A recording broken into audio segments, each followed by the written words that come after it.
Yeah, people, it's me again. I know you just heard me an hour ago, probably, if you downloaded the other one.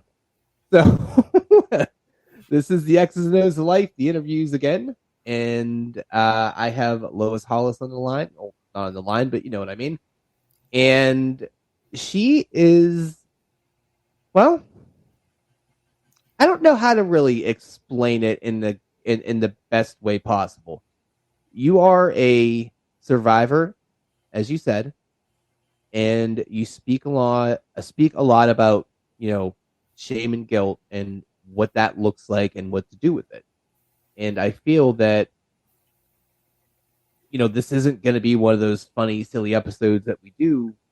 It's going to be one of those, hey, this is some real stuff that you actually can extract, you know, some potential helpful situations from, or information from. So um that was my lackluster introduction there. I apologize. It just, you Well, know, what you're saying, Rich, is what is true, and you're very truthful, and you're not sugarcoating anything. Because mm-mm. the reason I became a shame guilt educator and made a specific study, because nobody else has, because nobody understood it enough to make it a study.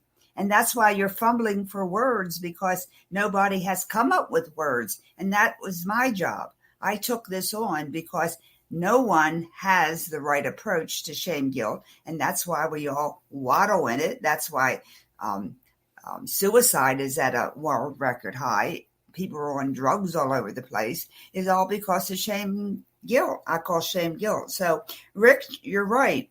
I can just get to it and say, this is why Go nobody, ahead. this is why nobody has put the right wording to shame guilt, because nobody understands it. And I've been very fortunate to be, I had a near death experience because of my abusive childhood. And when you cross over into other dimensions, you get more information, meaning that you get information that's not on the internet yet. So you become a trailblazer. And that's Okay. who I am. I'm a trailblazer. I do things that people don't do yet, and they don't do it for 5 or 10 more years. So that's my job. I helped create one of the first kidney hemodialysis units in the United States in 1966. So I'm a trailblazer. That's So who I am. what, not trying to delve into the past there, because we literally said we're not going to try to do that. But what made you take hold of this shame and guilt conversation and develop it into, for lack of a better term, a study? Yeah. A process. And once you make it a process, then you teach people how to kick it out of your life, because everyone feels like it's part of their life. Well, it is, but it doesn't have to be. And that's where I am. And the reason I got into this is because I was dying at 55. I'm 80 now, well, 79, coming around the 80 thing. And it was because of all my injuries, but also I felt not good enough to live. And isn't that shame guilt? Yeah. You're not good enough. You're not wise enough. And you're not good. And it's all your fault because other people had abused you. And how does that fit into logic? It doesn't. Yeah, I was going to say it doesn't. Like that. So that I was able to recognize that information. I was able to find the shame guilt in my life that other people put upon me. I was able to take it out, push it out of my life because it doesn't belong to me. And guess what, Rick? I healed. Like, I just healed from all the injuries, the brain traumas, the broken neck, the scoliosis, et cetera, et cetera. So everyone came to me and said, "What do you do?" And I want to do it too. And I said, "I guess so." And so I taught them the process that I took me from death to tap dancing again. And they did the same thing. And then their mothers and brothers and cousins and friends and neighbors came to see me. And I taught them the same thing as well. And they also got well. And I said, gee whiz, I guess this is what I do. So my profession found me.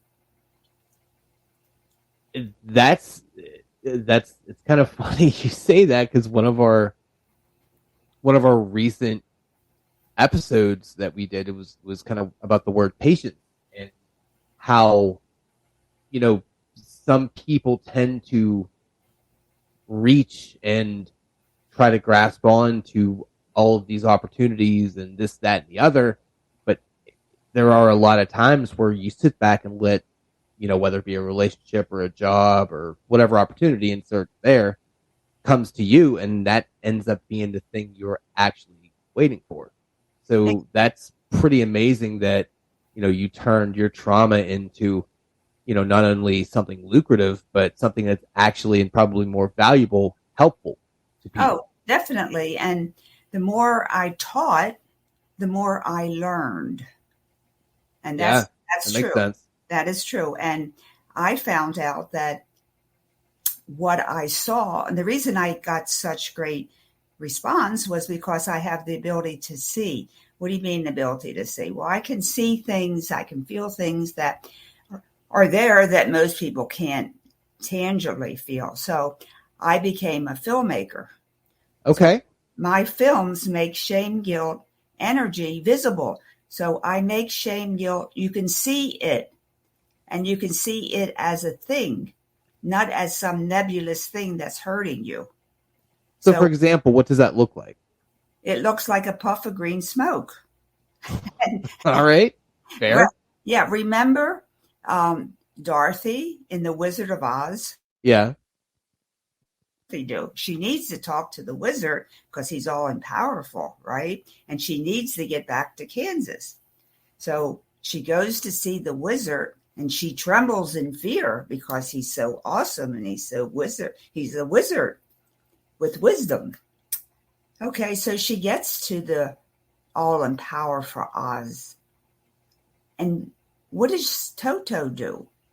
Her little doggy. He takes the curtain and Right.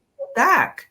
And what do we see after Toto pulls the curtain back on the wizard? We see a little old man, bald and gray, with a big silver machine turning a crank with green smoke coming out of it. Shame guilt is just a puff of green smoke,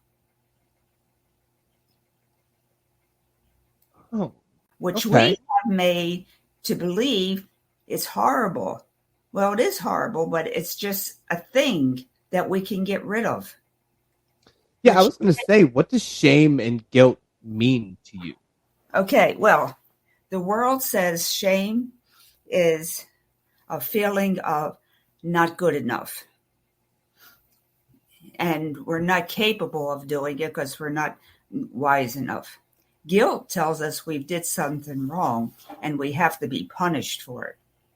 Well, those two definitions, which circulate around the world, do not help us at all. But it proves to us that shame guilt is a whole. We're not good enough to find a solution. We're not wise enough to find a solution, and it's all our fault. Now, do you see why shame guilt is a horrible place to be in? Yeah, it sucks. I mean, that's kind of a stew to just You, not be in a good place, I guess is the best way to put it. well, I sent you a map of consciousness, I think, that shows Dr. David Hawkins made a map of consciousness and made each emotion have a numerical number to it. He now lives in heaven. But thank you, Dr. Hawkins. Now, enlightenment is the highest energy or emotion we can feel. And we all know about enlightenment with the monks and the Right. Tibetan monks, and they can levitate, they can do all sorts of things because they have this high energy, and it's called enlightenment. And Dr. Hawkins labeled it at 700,000. That's 5 zeros, 700,000 to the 30th power. That's a huge number, Rick. Yeah, I don't have enough fingers to count that high. Okay. And there is a word, a number, excuse me, a name for that particular number. However, that is the highest that you, Rick, as a human being can achieve. And you have the capacity to do that. And so do I. Am I there yet? No. But I have the ability within me that I haven't been able to reach. Now, after enlightenment, we have love, we have joy, we have compassion, we have confidence, we have all these wonderful emotions, but they go down in number. And at 200, it changes from positive to negative. 200, never, not 700,000, 200. That's how low we have to drop to feel anger and regret and anger. Now, the last emotion, or I can't say emotion, but I guess I have to say, the last stage of the map of consciousness is the lowest energy point that a human can have and still be alive. And guess what that state is? I'm gonna say depression. It's shame, guilt. Oh, yeah, I probably should have saw that one coming. Shame, guilt comes in at a number, and it's 10, 1 with 1 0. From 700,000 to 10. And you can't get any lower than the 10. Because what's after shame, guilt, which comes in at a 10? Probably gonna say death. Death is called 0. So why do you think, as a people or a society, more people are unlike you than like you? Well, because of us, you, me, everyone has been taught the shame guilt way, not the confidence way. As a kid, don't do this, don't do that.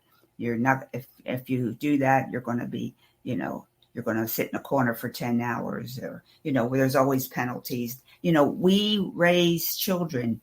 The government tells us, the priesthood tells us, the churches, your friends, your enemies, everyone's shaming, guilting everybody else because that is the way we have been taught. Okay. We have not been taught the confidence way. Pretty sad, isn't it? Yeah. I mean, I think as humans, we tend to focus more on the negative than positive. Because we have been taught that way. Yeah. Our human is not made that way. We are made to be loving more than guilting, but we have been trained, not taught, trained. Do you know the difference? It's like training every day. Right. You get it. Now, I have a book here. We're recording, so I'm just going to say it. Yeah, don't show it on the recording. I can't show it on the recording. Copy and paste. How Yeah. to be a good Jewish mother. Now, they single out the Jewish, but I'm Polish, and my parents are that way too. So it just is what it is. Now, this is an instruction book. You know how you get like do this, do that. Right. Instructions of how to be a good Jewish mother as of 1960. The topic is making guilt work. And this is written. This is not Lois talking. This is written to mothers how to raise their children. Okay. Underlining all techniques of Jewish motherhood is the ability to plant, cultivate, and harvest guilt. Control guilt, and you control the child. Is that not true? I mean, it from just a verbiage standpoint, it feels very dirty. Well, it is, and that's what I'm re-emphasizing, that it isn't something your parents came up with. Right. We were passed on. It's in the workbook. It's in the writings to guilt your child every day, because otherwise they will not be good children. Oof. I mean, I would say times have changed a lot. I mean, obviously, they've changed a lot from then compared to now. Um, I think It's, there is a lot more oh, I agree with positive you. I agree with you, reinforcement. but the foundation is still there. Right. That's what I'm saying to you. And this is where I'm going is like, we were taught this way.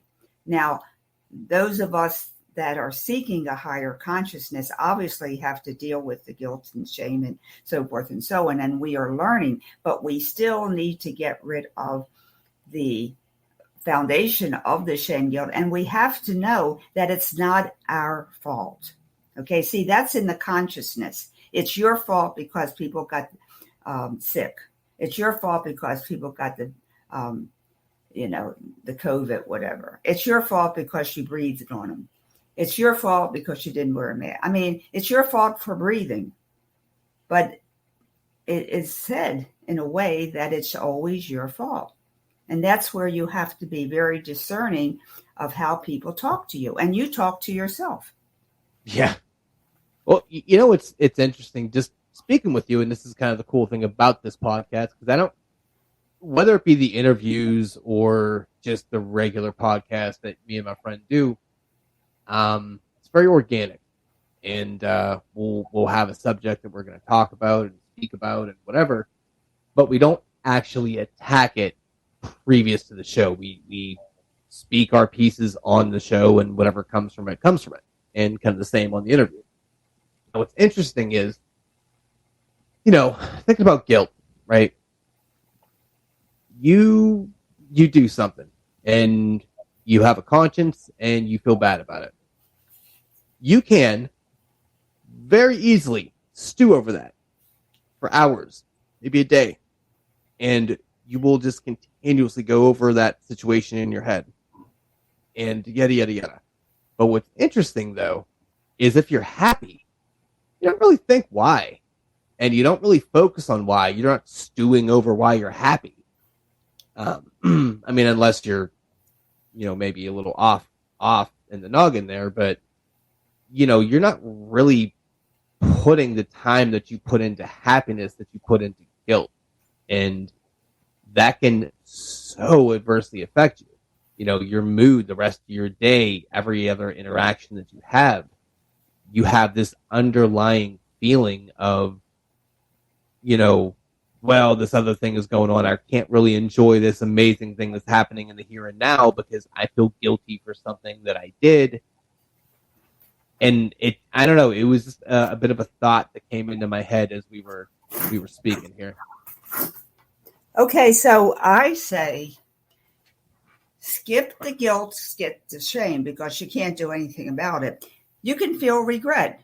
I regret that I put my money in that stock market and lost money. I guess I won't do that again. That's okay. Regret gives you solutions. Yeah, no, that's fair. If you really said something wrong to your friend, you like, oh my goodness, that was really wrong. I'm sorry, George. I regret doing that, and I guess I'm not going to do it again. See how it skips the guilt? So how do you do that in your head? I know you have your process, and we're absolutely going to get into that. But if you just had to do a bit of a headline of how you can convert or eliminate that shame guilt into regret. Like, what does that look like? Well, that's what I have on my films. I'mGoodFilm.com. You can see how I use regret instead of shame guilt. And also my newsletters, I had something out on that, I think 2 weeks ago, using regret. Regrets, you can have regret. It's not like a bad thing to have. I made a mistake. I did that instead of that. So what? Who else does things like that? We all do. Yeah. The thing is, don't use shame guilt. You can use, I'm angry at myself. You can do anything, but just don't be shame guilting yourself. You can use any emotion you want. Just not those two. Just don't get the one that's going to make you commit suicide. I mean, fair. I don't think you can put any more blunt than that. Well, sometimes you just have to be blunt because. Oh yeah, rip the Band-Aid off. That's what we do in this podcast. You have to wake up. I mean, why tool with this for 2 weeks when I'm saying, look, it's either Right. suicide or regret. What would you like? I like regret. Okay, sounds good to me. So Yeah. that's what I do. That's what I do is help people see another way. Now, we have two nervous systems. One's unconscious and one's conscious. Now, shame goes on the unconscious mind and guilt goes on the conscious mind. But they're still the same thing. Shame makes more guilt. Guilt makes more shame. Shame makes more guilt. Guilt makes more shame. And it's a vicious cycle. So separating the two confuses your mind and say, I don't have any shame. I only work with guilt. Well, it's like a nickel or quarter. One side's heads and one side's tail, but it's still a nickel or a quarter. And that's what shame guilt is. Is it possible to feel just one of those without the other? Or are they absolutely? Yeah, you have to feel both of them because they're both nonsense puff of green smoke. We have our leaders, our government, our priests have glorified guilt as a moral emotion so that we can repent for our sins. Well, heck, that's not on the road to happiness. I know that I didn't do that correct, so I corrected it. I'm not going to guilt myself. I'm not going to live in game and show and, mea culpa on my knees all my life because I, put the wrong stock in my portfolio. Give me a break. I will definitely attest to religion is very kind of guilt based. Well, I mean, some of them, not all of them, but if we just kind of they're built on guilt and shame, and that's why you give money because you have to absolve yourself from the sins. What sins? Which is such a ridiculous concept. What sins? Yeah, I remember I was 7, 8 years old in Catholic school, and we all went to confession, and I'm standing in line to tell the priest all my sins. Because if you don't tell your sins, God doesn't love you. And God died on the cross because he loved you so much and because you had been so sinful. So I'm crying, and the sister, the nun, comes over and says, why are you crying? I said, I can't find my sins. I mean, look, I'm a 7-year-old girl. I'm Polish descent. We live, kind of, in our own little group. And I come home from school, do my homework, eat dinner, bed, and do it. How am I sinning? Oh, you got to honor your mother or father. I go, I wash the dishes for her. I honor her. So I'm standing there in the middle of the church saying, God's not going to love me because I can't find my sins. And that's horrible, Rick. That's horrible for a 7-year-old. Yeah, I can definitely see how that would be a bit, I guess, I mean, not to. And that goes into adulthood too. Where are my sins? Oh, I know. Oh, I can call that a sin. It's not a sin. Sin is a ridiculous word. Now, if you hurt somebody intentionally, yeah, you better regret that. You better make good. Yeah, I'm not absolving people from doing what's right and what's just. I'm just saying if you did something wrong, do something about it. Yeah, and I think as people, sometimes that's the difficult thing is to look in the mirror and see, hey, I screwed the pooch here, and I really hurt. I'm going to take. I really hurt their feelings, and right. I should have done this or that, and I went, okay, well, I'll take him out to dinner tomorrow, and we'll just talk and laugh about it. Okay, but it's not a sin. You got to go to the priest and say, mea culpa. I sinned. Right. God won't love me. I mean, see, that's where we all got messed up. What's interesting though, if you think about people, you make some kind of mistake, you wrong somebody, then you kind of go into that little cyclical thing of the shame guilt process. Then you're almost too ashamed to admit Of course. that. And it's like you can't, then you just literally have dig that hole deeper. And I guarantee people have lost friends and significant others because they were too ashamed to ashamed to say that they were ashamed. exactly. It's like, oh man. It's true. It's very true. And we've all watched stories on TV, and the father comes in after 20 years, or the mother comes in. Well, I shouldn't have done that, but I was too ashamed to come and talk to you about it.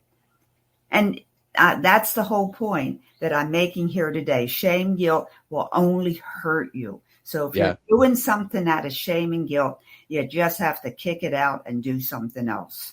Shame, guilt will never, ever work. It only makes you stupid and a victim.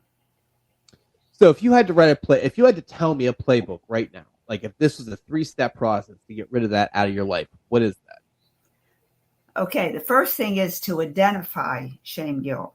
Because how are you going to get rid of your enemy if you don't know your enemy? Right?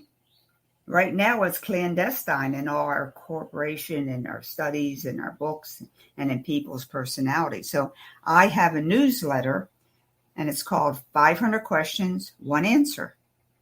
And I teach you 500 ways you shame yourself or other people shame you. So therefore, you don't do it. But you have to know what not to do. Right. Okay, so that's the first thing, is identify. Because we are taught to use shame, guilt. And I'm saying that's really stupid. The second is learn how to release it. And once you see it, once you feel shame, guilt, once you know what it is, it loses its power. Shame, guilt is like a magician. Once you understand the tricks, you get smart. Shame, guilt dissolves in detection. How about that one? I like it. That's pretty cool. And then the next step is to learn how to make friends with your inner critic. Because he was only taught the same way you were taught, the shame, guilt, stupid way. So I'm teaching you, Rick, and you will teach your inner critic what I'm teaching you, that shame, guilt is stupid and dumb, and we don't use it. Now, my inner critic stopped hounding me when I would do something wrong, and now goes around the world finding me wonderful podcasts to be on. So you basically just shut up your subconscious, essentially, is kind of what you shut up, because you got to be a friend. I can't tell, like, if you were saying something wrong, I said, shut up. No, I'm going, why do you got to make friends with your inner critic. You can't cut him off. You can't kick him out. You have to make friends with him. And I have, again, another movie on my website, loishollis.com. And it teaches you how to make friends with your inner critic. Instead of saying, shut up, you say, who's talking? I like it. Okay. It's a much better way to go about it than what I was saying. Fair enough. Well, because when, you're ready to do something and you hear the voice in your head, oh, I don't know about doing that. The last time you did that, all messed up. You need then to say, who's talking? Like if we have a problem, you and I, we have to talk it out. You have a problem. See, your inner critic is living in the years when you were 2 and 3 and 4. You're an adult now, but your inner critic doesn't know that. You have to talk with your inner critic, make friends, and they're the best supporters there are.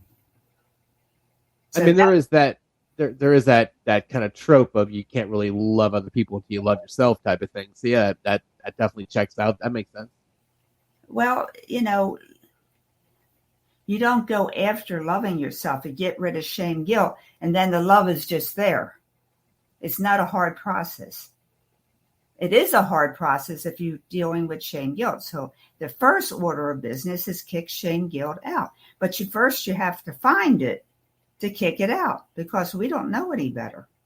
So that's why I call myself an educator. I educate through my newsletter and my films, and I give private sessions. And when we kick shame, guilt out of our lives, it just works. How I mean, probably a multi-tiered question here, but how long did it take you on this? I mean, from when you recognized what was going on, how long and how hard of a journey was it to kind of get to acknowledging to where you're at now? It was kind of fun, Rick, because I had a way out. I was so tired of being shamed and shaming myself that when those words came into my head, King is my inner critic. That's what he calls himself. So I say, King, why are you saying that? Well, because that's what your mother always said. Well, I'm in 50, 60 years old now. I can take care of myself. Can we work something out? Because the more ability you give me, the higher ability you can have, King. Would you like to have more power and a vacation? And he goes, yeah. I says, well, let me do my work and I let you do your work. And you can go find podcasts for me. And I gave him a vacation. They always talk about the glass ceiling, Rick. Right. Yeah. The glass ceiling is the shame guilt ceiling. That's it.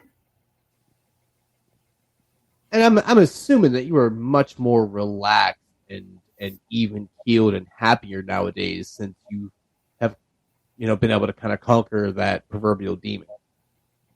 Yeah, kicking out an uninvited guest out of your life is a pretty cool thing to do. Like, get the heck out of here. Oh, I mean, that's what you do. You kick it out, but you got to find it first to kick it out. Yeah, I mean, that makes perfect sense. You can't eliminate something out of your life if you don't know what it actually is or where it actually is hiding. Yeah. So, and the art of war, what does Sun Tzu say does? Know thy enemy. And the only enemy you have is shame guilt. It isn't your mother, your father, your grandmother, the Pope, the president, the priest. It's just shame guilt. Whoever uses shame guilt, you just kick it out. I used to say to my kids, can you say that another way? I don't do the shame way. Yeah, I mean, we are our kind of biggest critics and of course best and worst friends, and it's all about perception and how you. Because at the end of the day, it just really kind of sounds like you just took hold of your life and you basically said, okay, I'm not going to have these external and internal forces kind of dictate how my mood is, how I make treat friends. Myself. I can't tell them what to do.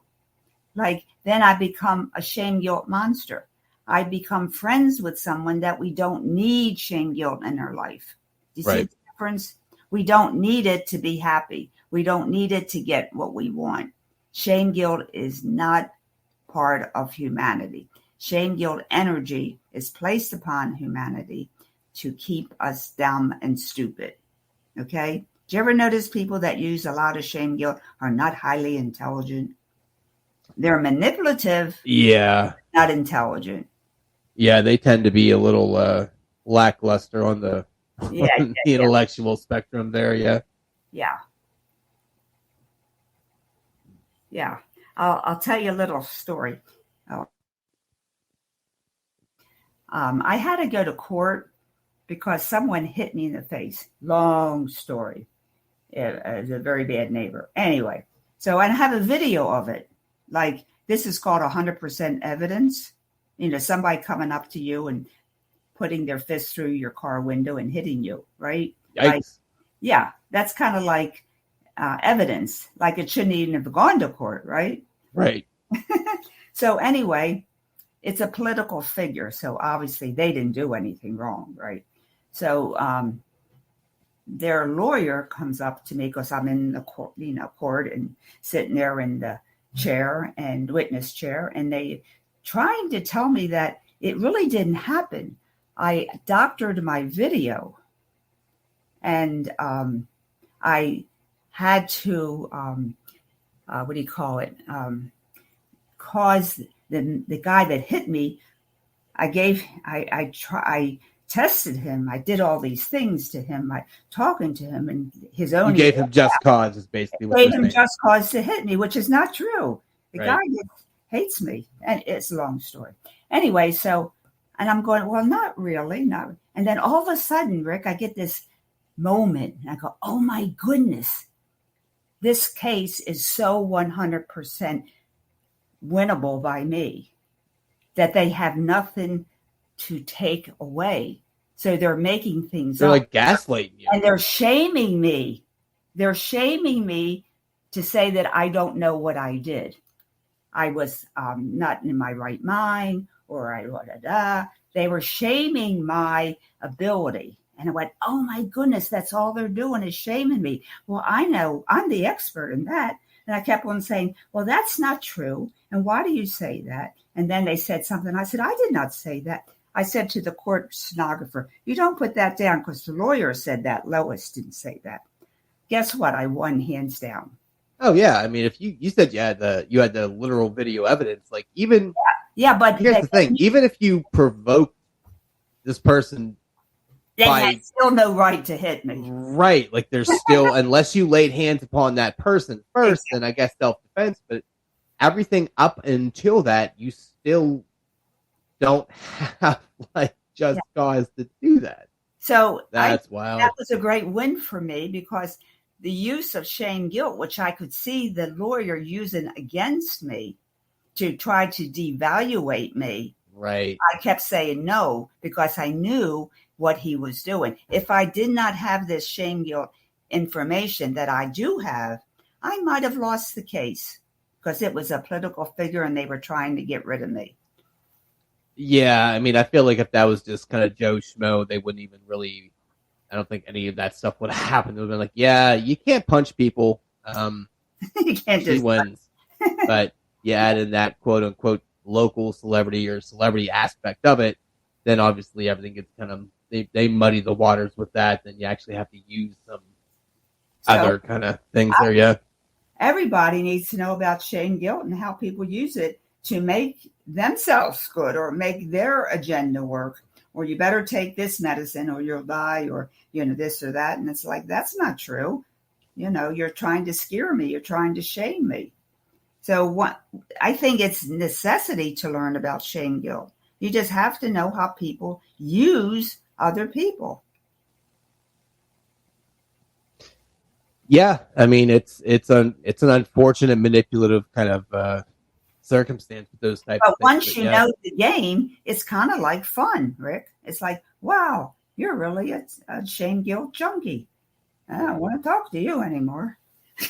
Yeah, I mean, I think that's actually a pretty cool little aspect of it too, where you can, I mean, people definitely will give you many reasons not to, want to associate with them or like them or what have you. But when you have this other kind of underlying thing that kind of lies in wait, and you have the ability to recognize that through somebody, it's kind of an extra little tool where you're able to kind of decipher, hey, do I want to waste or spend my energy involving myself with that person? So, yeah, that's definitely a little bit of a superpower there, a little bit.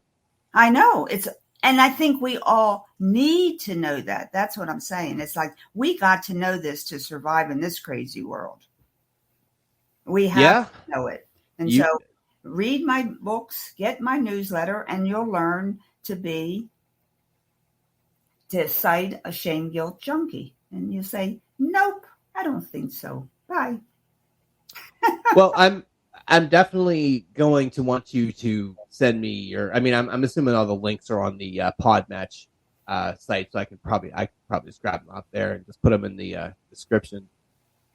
But I would say, if you don't mind, go ahead and verbalize all of your, your site, your socials, the projects, your newsletter name. Just kind of rehash it here so everyone has a verbal communication of it as well. Yeah, Lois Hollis, LoisHollis.com. Now that's my website. And on that website, I have 3 other websites, which is really awesome. It's the films, and it's You Turn, and I forget the other one. I have a great tech. But anyway, Just go to loishollis.com, and I have presence on all social medias. That means Instagram and Facebook and LinkedIn and YouTube. My YouTube channel is really cool. You'll Yeah. enjoy that. Yeah. And on my website, loishollis.com, I have one section for podcasts, and I have like 150 podcasts on there. Oh, So wow. you can get a lot of information from that. No, that's beautiful. It's like a nice little hub for everything. It makes things considerably easier. I actually have my fella.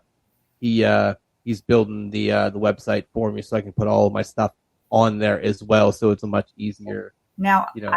all that is free, and I charge for sessions. That's the Okay. only thing. But I'm really out to help people to learn not to be involved in shame, guilt, junkie people, because it isn't helpful. It's just ridiculous, and it makes you stupid. I don't want to be stupid. Yeah, life's too short to be stupid. I don't want to be stupid. Yeah. Because if you're stupid, anybody can take advantage of you. Oh yeah. Oh yeah. Really easily swayed via emotions, and more than 2-syllable words will send you into flux. I got you. So Well, listen, I appreciate you taking the time out because you really did drop some good knowledge here and some really insightful, insightful thoughts. For for the majority of people, they would call it an uncomfortable subject, and you definitely humanize it. And you didn't delve too deep into the story, nor did I want you to, because, like I said, it's who wants to talk about trauma if they don't have to?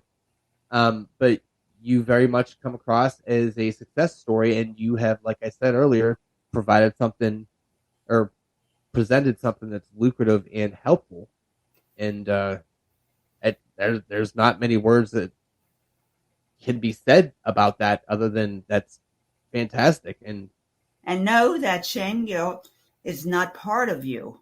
It's not your shame. It's the shame. Okay, always say that. The shame, the guilt. yeah, that kind of dehumanizes that, though. That's interesting because then you're just It's I see what you said. Okay, green smoke. Some people call it the shame guilt leech. yeah, Some fair. The shame guilt alien. You can call it, Rick, anything you like because it's not part of you. It's an Right. entity. It's put here to make you stupid. Wow, So that's good. it's a shame guilt leech. That's very much a mic drop moment right there. It's And beautiful. what does a leech do? It sucks out your Yeah. blood, right? Well, that's what shame guilt. It sucks out your blood. Ew. Yeah. No, that's gross, and that's probably a good way to look at it. It's just a gross. I got to make a cartoon now of a shame guilt leech. Well, look, the blood out of you. Oh. Listen, you're welcome. You gave me a new idea. Hey, called me a wordsmith, I guess. But what the plan is here, this will be uploaded in about 2 hours. I'm going to put all your information in the description, all the things off the pod match there, or anything else that you want to send me to put in there. If you want me to send me your stuff, or you want me to send you my stuff, there we go. That makes more sense. Okay. I can, but I'll send you the link of the pod in your email in about 2 hours. And sincerely, thank you so much. I really appreciate it. I definitely know one person very close to me that's definitely going to be very intrigued with this, and I'm not going to name drop her or anything. Yeah, no. wife. No, I think just in general, this is actually a very helpful conversation. But and I like this particular podcast because you've made it more conversational than technical, and so I'll look forward to putting it on one of beautiful. I appreciate it. Yeah, because nobody wants to hear the nuts and bolts. Really good work, Rich. What we did here today, we we did it in terms that everybody can understand. Of There you course, I go. know the parts of the brain and what shame does and guilt does, but that doesn't help me kick it out. I don't Right. want to know any more about it. It's just a leech, and I don't like leeches. So I don't think many people do. No, and no, I appreciate it. That's it. I wish I could say that I tried to do that, but it's just how these things go. I feel like you can be, on the upper echelon of the intellectual kind of spectrum, or you could, know how to count to 4 with your hands. If you can cater this to the masses and make it very, usable. yeah, usable, and just kind of have it be a bit of a what is that, chameleon. If you can make it more of a chameleon-esque type of topic that you can latch onto it however it works for you, however it translates into your head. If that works for you and it can speak to you, that's perfect. So going super technical, nah, nope, don't. I do that for my actual job. I'm not doing it when I'm not working. Well, this was a lot of fun, Rick, and everybody's going to have their own way of dealing with the shame guilt leech. You can call it whatever you call it. Yeah. I don't care. And that's why I don't teach therapists this work, because it's way beyond their scope of medical, because they can't bill for it. Right. But it's a good plan. It's a good plan. name your shame guilt, the first ex you No, broke you up said with. your. No, it's the shame, not your shame. Okay. Name the shame guilt, the name of your first ex that you broke up with. There you go. There you go. You got it now, Rick. See how it changes when you say the shame? Yeah, And shame. It's one of those things where now that you have said that, that is now consciously in my head. So when I refer to it, it's going to be it instead of it. It's just a it. Yeah. It's a it. Words are powerful. That's crazy. Well, listen, Lois, I really, really appreciate you taking the time out here. Like I said, sorry for being a little late. I made the oopsie daisy being fine. a little, no shame guilt here. Up. Hey, Rick, no shame guilt. I see what you did there. See, it's perfect. I love it. Because when you apologize too much, that's shaming yourself. Yeah, fair enough. No, Just that's a good point. Thank you for waiting for me. Not say, I'm sorry I'm late. Say, thank you for waiting. You see the difference? Yeah, it's all about perspective. This is one of those changing moments for you. You definitely extract a few cool, a few more things out of it than you would on a regular type of interview.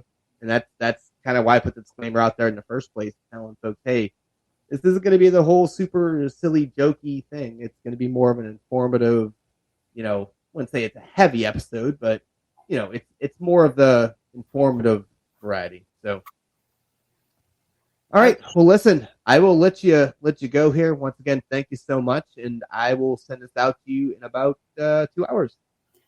Adios, blessings. Have fun. Hey, thank you. I appreciate it. You have a good day. Okay, bye. Bye.